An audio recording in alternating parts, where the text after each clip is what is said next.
What's going on, everybody? I'm at Coyote Hills today. Got a little bit of an interesting video for you. I have a tournament coming up in 2 days for me filming now. It's going to be Saturday, so if you're watching this on Friday, it's tomorrow. But we're going to do a practice round out here, give you some of my thoughts on how I prepare for a tournament and just what I'm kind of thinking. So let's do it. Okay, hole one, we start out with a par 4. It's going to be 534 to the pin. It's way up that hill up there. OB on the left side. Going to throw an Emperor. It's a little bit flippy, but it's not too flippy to where it's going to land up in the woods on the right side.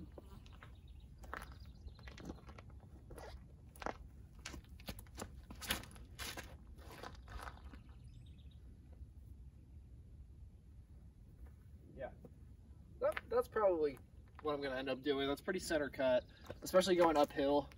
It's got a little bit more stability, so you can really crank on it. Okay, so I'm coming up on my drive here, and there's actually this little bit of OB going through here. I'm pretty sure it's OB anyway. It's all marked with rope and everything, so it'll be good to note. I landed safe, but it was definitely a little bit sketchy. Might have to change it up on the day, but it worked. So maybe just play it a little safer, go for something a little shorter. Yeah, so this is just kind of way up here, so I can pretty much just take whatever approach I want, backhand, forehand, whatever I'm feeling good with at the time.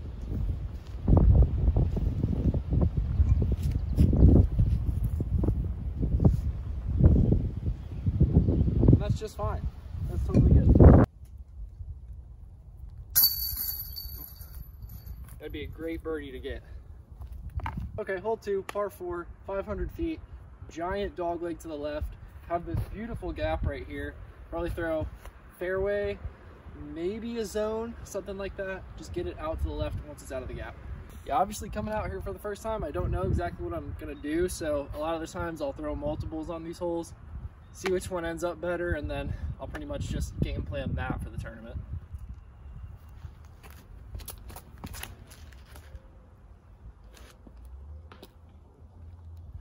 That seemed a little overstable for my liking. So maybe just this to hit the gap.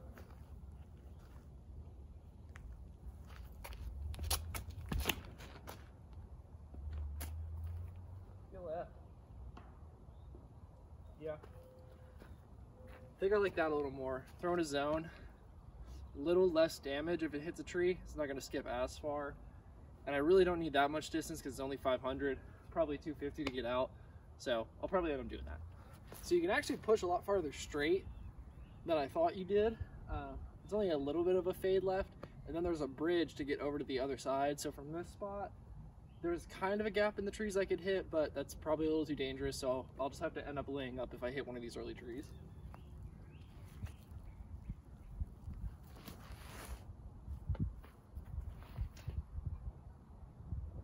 Yep, and that seems like the prime spot to be in for your drive down there, or your approach if you're ended up like this.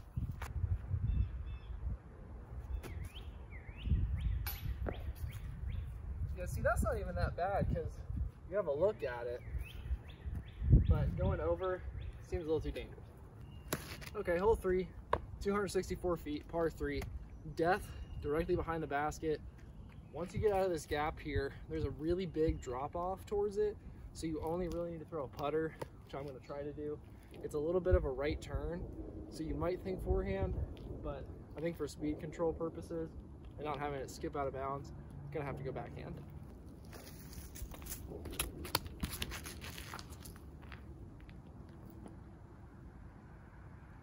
Yeah, and that might even be a little bit long, I'm not too sure, because it gets pretty steep pretty quickly, but if it's safe, I'll take it.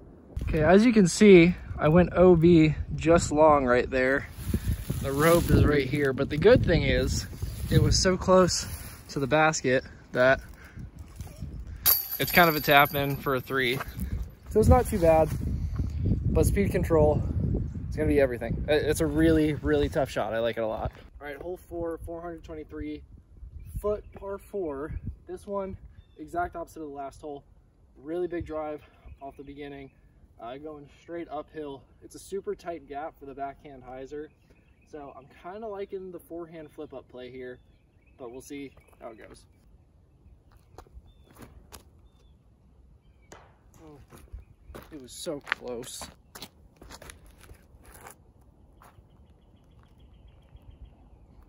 then that's the play with the backhand flippy. I don't know, we'll see.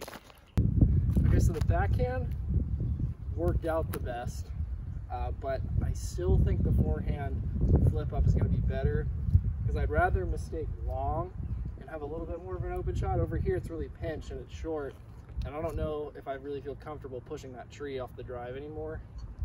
So we're just gonna have to go for it in the tournament and we'll see what happens with it. But hopefully it's better than what I did today.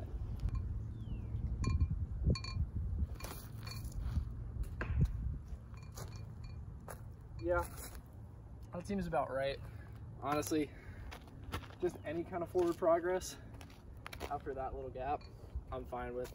Because this is pretty much a 4, regardless of how you do it. Even if you get up there, it's maybe like an 80-footer at best. And so there's no gap on the left, so now I gotta go to flippy forehand again.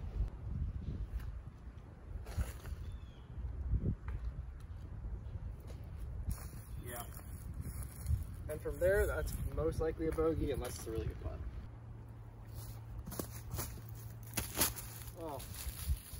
Man, and that seems like the toughest hole so far. Hole 5, 252 feet, par 3. This one, I mean, it's pretty straight up. It's right there. Looking like you either go the pure gap down the middle, you go the flex backhand, or there's a little sneaky part in this left side that I'm going to try with a forehand. See if that's a little bit easier to hit. I'm not loving how tiny that pure gap is, especially if you land it. Probably going to skip to the left, so I'm going to try the flex and the forehand.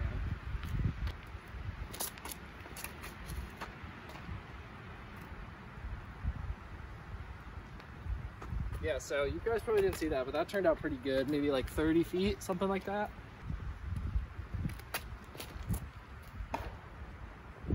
Okay, so I really like the backhand way more. Because here's where my first drive landed to the basket, but I threw one off camera with a little more overstable, a cap wrap, and that actually ended up a lot better. I think I'm gonna end up doing that. Same line, same power, all that, just has a little more give to it, so it doesn't have any chance of getting lost over on the right side where there's seriously no putt over there. So this will be better. Okay, hole 6, par 4, 655 feet, bomb off the tee, 391 to clear the fence back there, and we got a headwind, which I'm gonna assume is just gonna happen. So probably a halo destroyer off the tee. Try not to hit the pole, because as long as I don't do that, I probably won't end up in the middle. Let's hope though. I really don't want to lose one.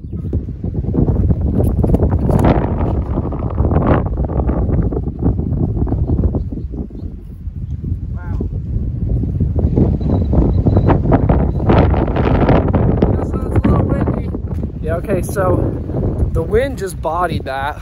I don't think that went any more than 400 feet, and it flipped like crazy. I put it on a good bit of hyzer there, so hopefully there's not like a giant gust next time I'm throwing off the tee during the tournament, because that's a pretty terrifying shot with that big square of OB right there. So we got a little bit of meat left on the bone, just right down there. Still got a little bit of wind, so I'm gonna throw new overstable zone.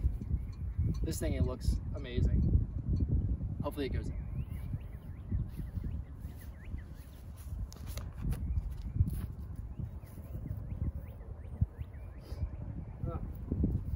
Right line, baby arm. We take that though, that's good. Anything inside 20, I'm chilling about all day long.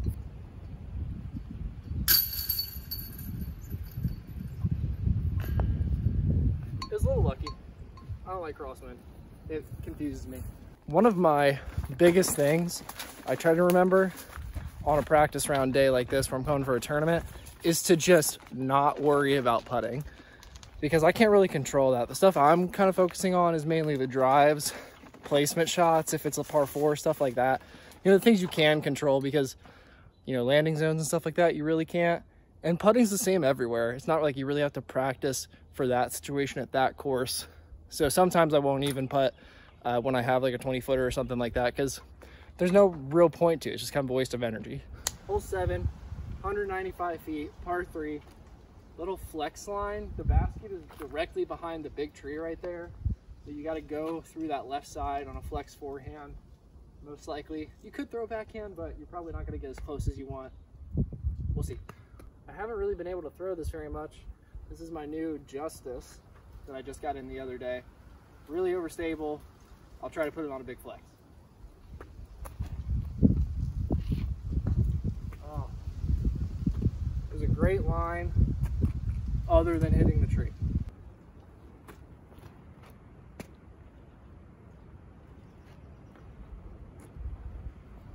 Yeah, man, that's tough. This was my best attempt at it, and I pushed it a little bit farther straight than I thought, so might need to do that.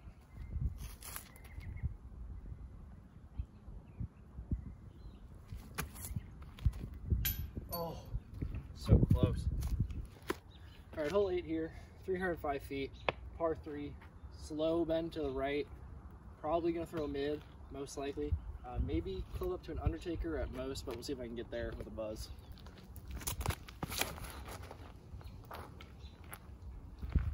That's a way to go, I guess.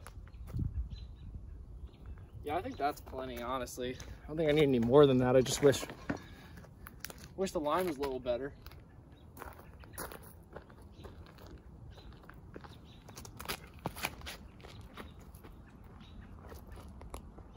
Yeah, definitely hyzer on the left side. Can't really force the ante, but hey, I'll take that. It was a little deep, so I won't have to throw as far or as hard, but the good thing is I really like the shape of that. I don't really want to go to a putter and try to force it to do the same thing, so we'll take this. This is totally fine.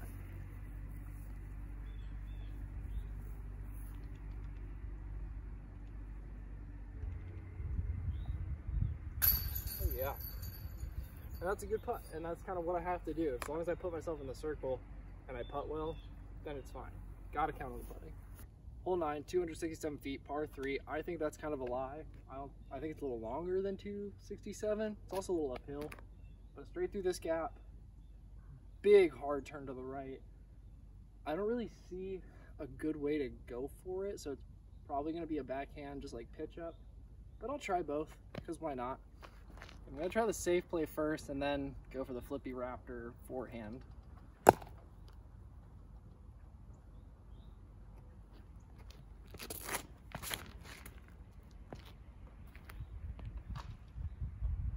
And I was gonna say, it doesn't even seem that safe, but that's at least through to where I have a chance at a second. This is gonna be hard.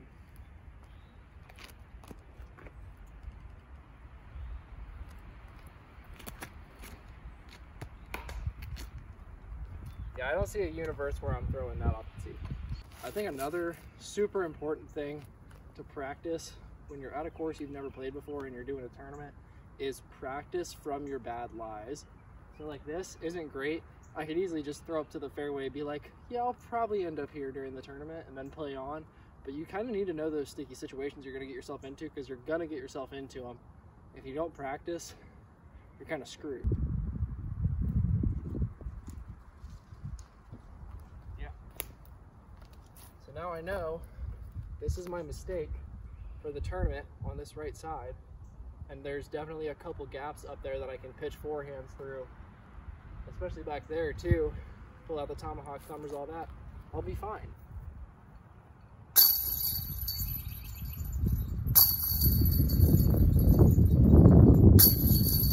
All right, guys, I'm walking over the 10th tee pad here, and sadly, this is where our video is going to end today. I'm going to finish out my practice round here. It's a shorter video, but I hope it was pretty informative. I'm going to leave you guys with Adam's keys to a successful practice round.